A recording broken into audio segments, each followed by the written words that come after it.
YouTube, welcome back to a buy-to-let update. If you saw my last video, then you'll know the house looked like this. I'll overlay some photos. But for now, we are 8 weeks into the project and I'm going to give you a quick update. As you'll see going around, it's not yet livable, but we're getting there. And hopefully the next 4 weeks, we're going to see a real transformation. This is the front room, which is still quite dark. We haven't had the new window put in the front yet because the wrong one arrived. But as you can see, it's all been stripped back, wallpaper's all off, and it's ready to be skimmed over and then painted and freshened up over the next couple of weeks. But moving into the dining area, well, this room's changed a bit because just by having that light at the back there, that window, sorry, at the back there, means that it lets a lot more light in. So just by having that, this room's transformed, but not much has been done in here apart from that. Moving into the kitchen, well, the kitchen speaks for itself really. The old one was stripped out, everything pulled away and ripped out, and then we've had it plastered, which has got a few tweaks to the plastering yet to do. But the new kitchen is going in at the moment and it's looking really nice.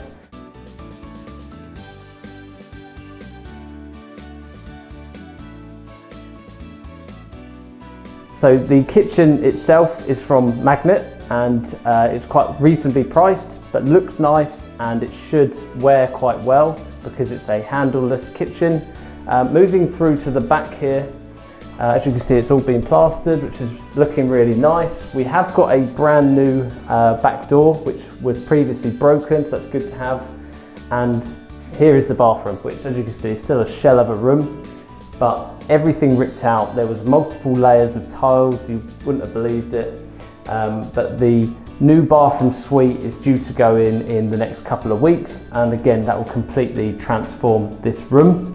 So bedroom number 2 doesn't look like much has happened, and in all honesty more could have happened, but at least it's been stripped. There were multiple layers of wallpaper and plaster, so it's been a bit of a task for our builder.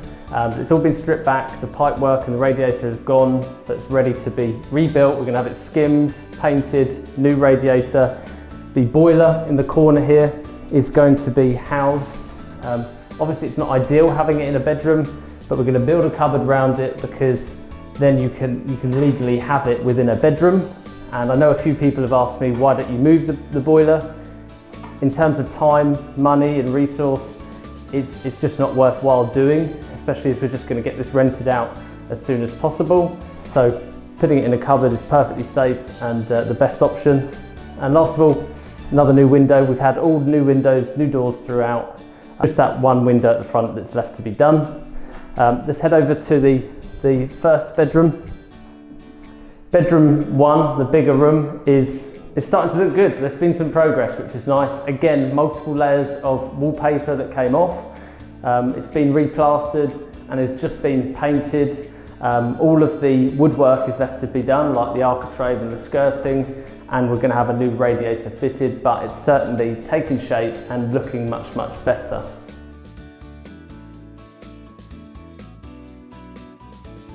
So to give you an overview, as you've just seen, the full house has been cleared, the full rip out has been done, and we're about 50% of the way through the plastering, and all new windows and doors have been done apart from that one at the front. In terms of the work, I mean, that's not really acceptable for 8 weeks worth of work. However, there have been a few issues that have come up along the way. I'm working with my builder so that we can keep things moving, keep progressing, and I appreciate all the work he is doing to try and catch up on things. In terms of what's going to be done going forward, well, we've got the rest of the plastering to do. The kitchen's going to be completed, obviously the bathroom's going to be fitted, all of the finishing touches too, like the woodwork are going to be done and the painting, and then it'll be a case of getting the flooring down.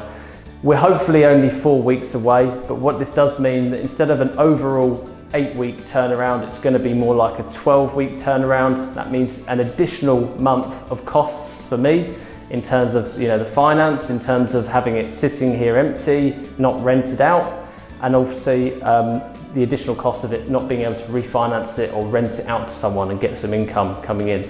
Not ideal, but it's not the end of the world. We work around it. This is property investing at the end of the day. But if you want to see the purchase numbers and an update on figures, stay tuned, I'm going to show them next.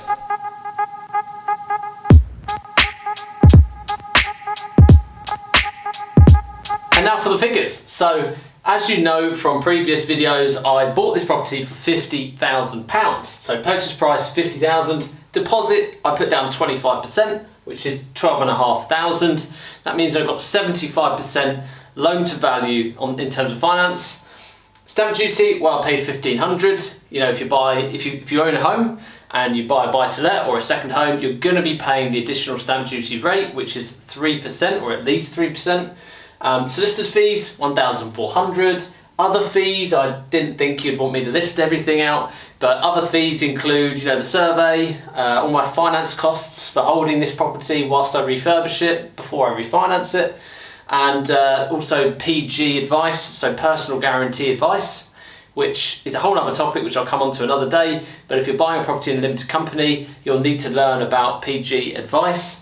And then of course the refurb costs, which are 16,500, meaning my total cost to acquire and buy this property and refurbish it is coming in at £34,800. So it's a lot of money. If I just literally bought this property, refurbed it and rented it out with no refinance, it wouldn't be a very good deal. The return on investment for putting that much money in the deal isn't good. So the refinance is very important in this deal. And talking of the refinance, let's have a look at that. So I believe this property could get £80,000 on the refinance, depending on the surveyor we get in, depending on how the market is. That could fluctuate £5,000 either way. But for the case of this, let's say the end value of this property is £80,000. I've worked that out by looking at other sold properties on the road, nearby roads as well. So the end value is £80,000. I'm now going to show you how and why I came to the purchase price of £50. So we're looking at buy, refurbish, refinance properties. How can we work out what offer we have to make in order to pull all of our money back out after the refinance? Well, this is the calculation that I do. So I take the end value of £80,000.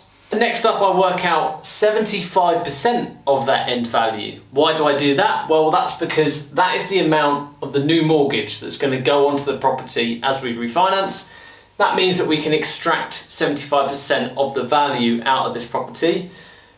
And then I take that figure and I minus all of my costs that have been used to buy this property, except the deposit, okay? So we're going to take all the other costs, which are everything between here and here, which is a total of £22,300. I deduct the costs from the 75% of the end value, so 60,000 minus 22,300. That right there gives me 37,700, and that is the price we would have to pay if we wanted to get this deal, refurbish it, and then pull all of our money out at the end. Now, given the market is quite hot right now, trying to find a deal like that is a needle in a haystack, and it's quite unlikely. So I'm more than happy to maybe even looking at leaving £10,000 in that deal. If we were to leave 10k in after the refinance, then we could afford to pay 47,700 for this deal. Now, as we know, I didn't pay that, sadly. That's the price I wanted to pay. But what I had to agree to, or what I did agree to, was 50,000. Okay, so as we know, I bought this for 50, and therefore that means that I have left, if you can see this, £12,300 in this deal after the refinance. So I put that money into the deal, but once I refinance it, I'll be left with a property for £12,300. Now, as I say, I would prefer slightly less, but I'm more than happy with that right now, given the current market situation, given the fact the property market is booming right now. It's a good deal, and it still offers a healthy return on investment, which is exactly what I'm looking for. Now, if you find this kind of thing useful, don't forget to subscribe to my newsletter. Don't forget to subscribe to this channel for that fact. Thanks for watching, and I will see you in another video.